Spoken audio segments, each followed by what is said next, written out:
Times are tough for a lot of people. Many retirees and seniors are finding that they're having difficulty making ends meet. And for others, they're finding that they just don't have enough to do what they really want to do to get full enjoyment out of their retirement. So how can you stretch your retirement dollars? How can you make sure that you have money left over at the end of the month rather than month left over at the end of the money? I'm going to briefly walk you through 15 tips in 3 different categories. The first category is going to be managing the money and the resources that you already have. The second is going to be tips that correspond to trying to add more, to get more money. And the third is going to be tips for how to spend less. In other words, how to cut your bills, how to reduce your obligations. These are just suggestions for thought and research. The tips are not exhaustive, they're not going to apply to everybody, and they're not intended to be taken as advice. If you need advice, you need to consult a licensed professional in your area, somebody who can be familiarized with your situation and can give you good advice that is tailored to your specific circumstance. The first section is going to be managing the resources that you have, and the number one tip here has got to be budget. I like numbers fine, I just don't like having to construct a budget, but there's really no way of avoiding this.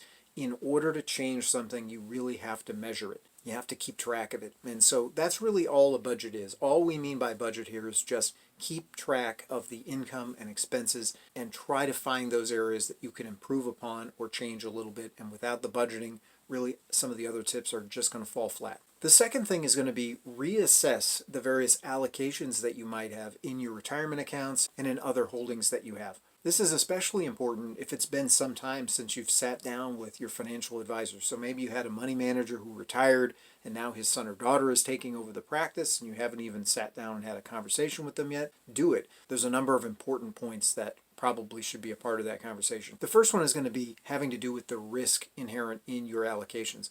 So as you grow older, you're going to want to make your portfolio more and more conservative on average. Now there's room here for personal preference, but on average, the older you get, the safer you want your money to be. So risk is going to be a huge component of that conversation. But the second component of that conversation is going to be the tax liability that you have. Different allocations might have different tax implications, and different buckets of money might have different tax qualifications, and all of that is important to know in terms of managing the resources that you have. Now, number 3 is going to be closely allied with that, and that is managing your withdrawals correctly. So a lot of people in this conversation are going to think about a 4% withdrawal rule where, you have a retirement account and you're able to pull out 4% a year, and your money manager told you, well, we're targeting 6% or 7 or 8% a year, so taking out 4% is no problem. It sounds really good, but one of the risks in retirement especially is something called sequence of returns risk. It gets a bit technical. I have an entire video on this. I will put a link in the description. I will put the thumbnail up on the screen. But suffice it to say that sequence of returns risk doesn't apply so long as you're not touching your money. But as soon as you retire, what sequence of returns risk essentially means is that if you have a couple of bad years, your retirement account might be drawn down and might never come back in terms of its balance. And you might end up having a balance in your retirement account that goes down and down until you run out of money. Like so many of these things, it's not going to be a risk that's going to be equally applied to everybody depending on how you have your money allocated.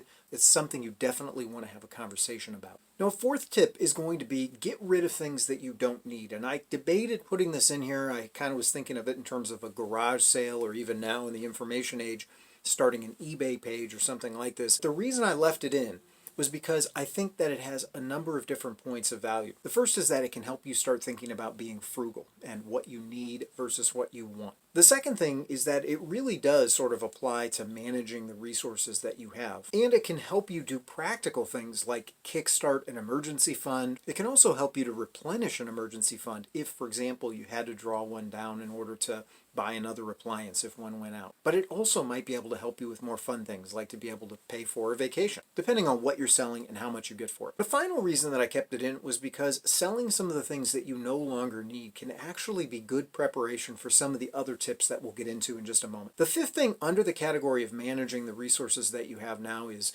take advantage of the discounts that you have available. Why pay full price for a meal or for an admission ticket to a movie theater if you can get a senior discount? A more serious side of this is qualifying for various subsidies. So if you are on a fixed income or you have low income, you might find that there are various charitable organizations, churches, possibly your community or city, or even state or federal aid programs that you might qualify for. So I invite you to do a little bit of research on what you might be able to qualify for in terms of assistance. And that's just based on your situation right now.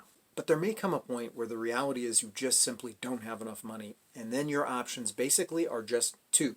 Number one, you can either try and get more money, in other words, increase your income, or number two, you can try and cut your expenses. And of course, you can try and do both. But let's tackle those in order. So the first thing I'll mention here is that if you have cash value life insurance, some policies are issued by participating companies. And if that's the case, then you might find that you have dividend options that you can take advantage of. Often when a policy is set up, its dividend option is set to go right back into the policy, so the policy is feeding money back into itself.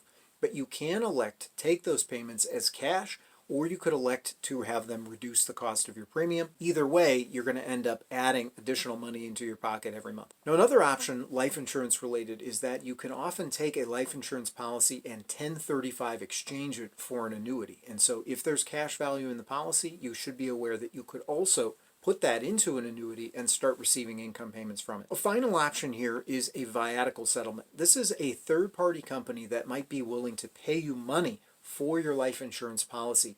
It's a bit tricky and technical. I'll probably get into it in another video, but suffice it to say that it possibly would be an option for people who are strapped for cash. The second point, and this is number 7 overall, if you find yourself in need of money every month, you could opt to simply withdraw more from your retirement account. Once again, there has to be a caveat that's applied to this, because the more money you withdraw now, the less money potentially you might have down the road. So this has to be done very carefully and in conjunction with a conversation with any financial planner or money manager that you have. Number 8, you could also consider a reverse mortgage. Now this is not for everybody for sure. There are certain liabilities if you share a living environment with, let's say, sons or daughters or grandchildren or other relatives. This is probably not going to be the best option for you. But what a reverse mortgage essentially is it's an exchange. You give up the equity, and in exchange, the mortgage company will pay you a regular income payment. Some people it can work for, other people not. Definitely you want to be careful about it. One of the experts on this is a guy by the name of Don Graves.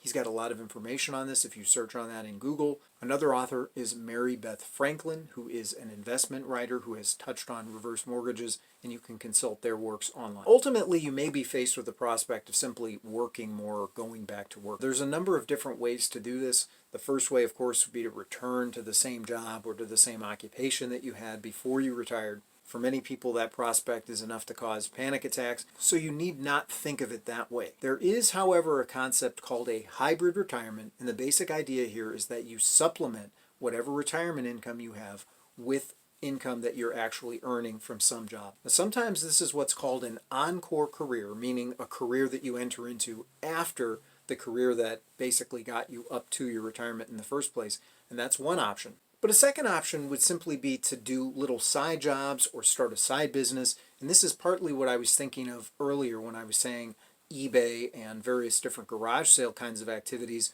might issue for some people in a separate stream of income. Now, it may not be all that much.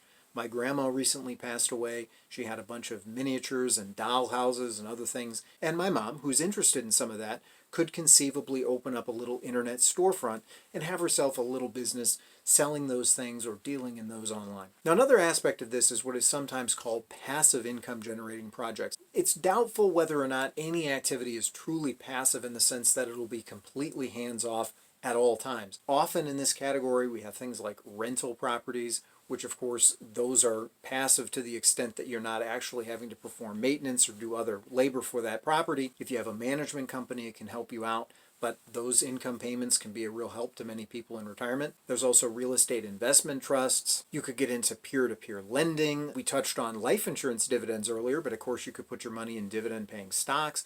All of these options have a kind of an appeal and might work for some people, and for others it's not going to work. A final point that I'll touch on for income increasing, number 10, is going to be trying to optimize your Social Security payment. A person could retire at any given time. I know a guy who retired in his mid-40s. He was a CPA. He did really well for himself and was able to retire far before a lot of people are able to retire. Some people might retire in their late 50s as soon as they have access to a pension or they're able to take penalty-free withdrawals from their retirement account. So the age of 59 and a half is a commonly cited age. Other people might wait until they receive Social Security eligibility. So at the age of 62, a person can start drawing Social Security.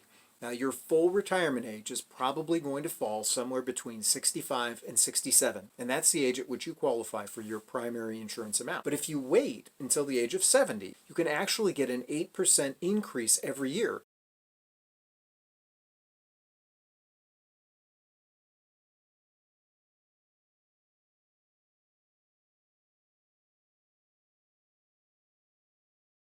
Terminating in a benefit that is essentially 132% of your primary insurance amount. So in other words, it can pay to wait. Does this work for everybody? No.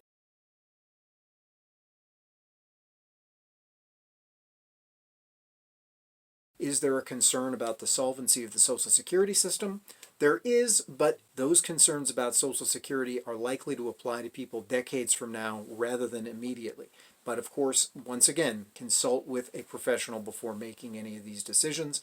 But realize that if you delay taking your Social Security payment, you do stand to increase your monthly payment. Now, a second thing that goes into this is Social Security is actually taxable. And depending on the amount of what the Social Security Administration terms your provisional income, you could find that anything between 0% and 85% of your Social Security check is taxable. Now, it doesn't mean you're going to be taxed at 85% as a tax rate, but it means that out of every $1,000 you get from Social Security, you might stand to have 850 of those dollars taxable at whatever your normal income tax rates are. So one strategy is to try to get into the 0% tax bracket, to try to reduce the amount of provisional income that you have. And this can be a viable strategy for a lot of people. There is an author by the name of David McKnight, and he has a book titled The Power of Zero, in which he explains this type of strategy and approach. Another approach to having more money in your pocket every month is going to be to cut expenses. Cutting expenses can be a separate trajectory,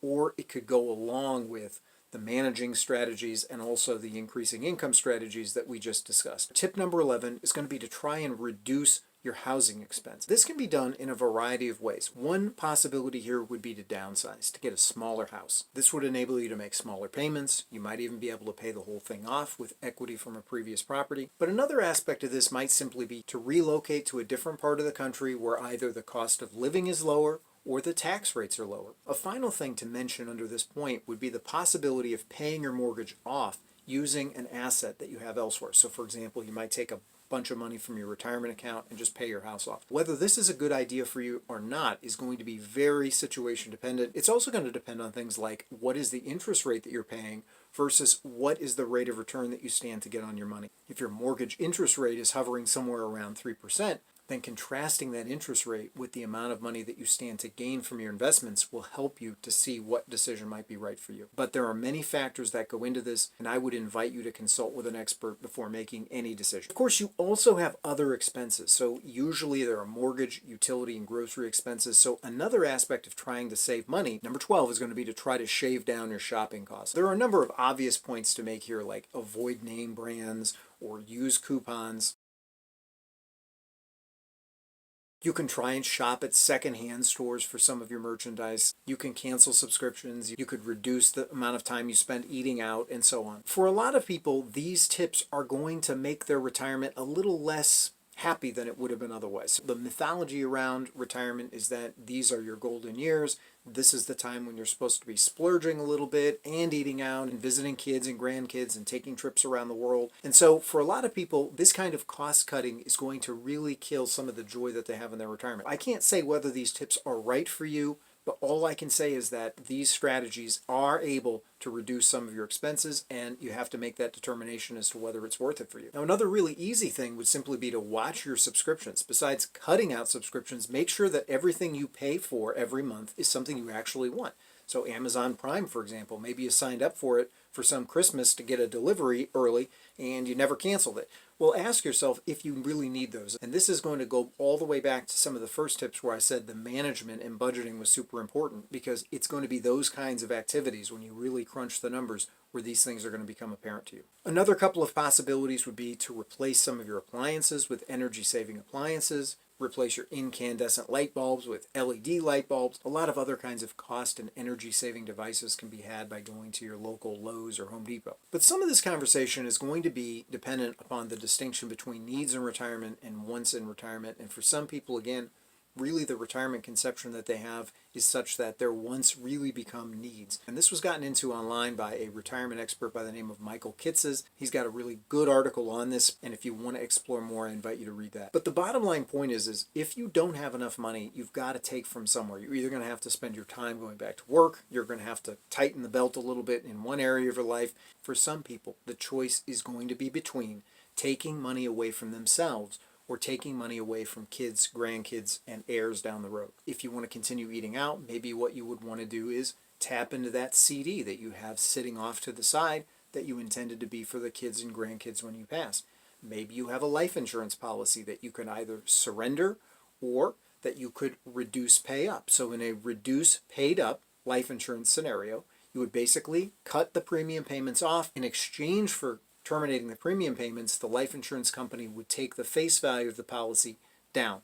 How much down would depend on your specific situation, but it can save you money every month. You might also look at exchanging or replacing life insurance policies, possibly reducing face amounts. All of this would have to be done in conjunction with an insurance agent. Obviously, there's concerns about your insurability anytime you're going to be getting a new policy, so these all have to be done very carefully.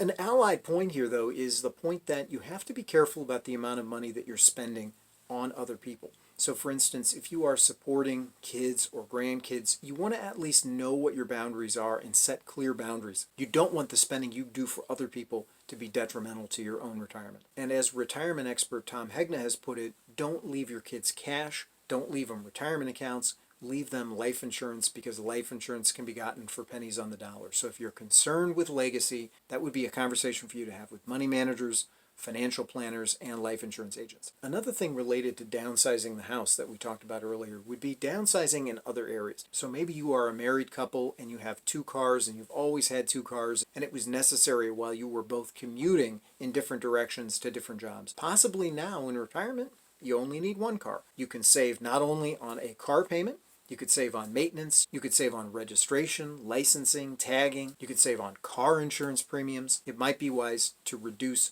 and to cut down to 1 car, and you might be able to do that in other areas of your life as well. Finally, in order to try to make this as complete a list as I possibly can and to touch as many bases as I possibly can, you could also consider things like debt consolidation, refinancing, and even debt settlement. And if your case is really, really desperate, there are legal remedies up to and including things like filing for bankruptcy. Now, some of these are extreme, but extreme times call for extreme measures. Only you know how bad your situation is and whether or not what you're aiming to do is get a little more creature comfort in your life, make your retirement a little bit more enjoyable, or whether you are really legitimately having a problem paying for groceries and keeping the lights on. Whatever your situation is, I hope that something that I said today was of interest to you or of help to you. If it was, I ask that you please like the video, subscribe to the channel, click the notification bell to be alerted to new content as it becomes available. I thank you so much for being with me today. I wish you all the best in trying to stretch out your retirement dollars, and I look forward to seeing you again in another video. Thank you so much.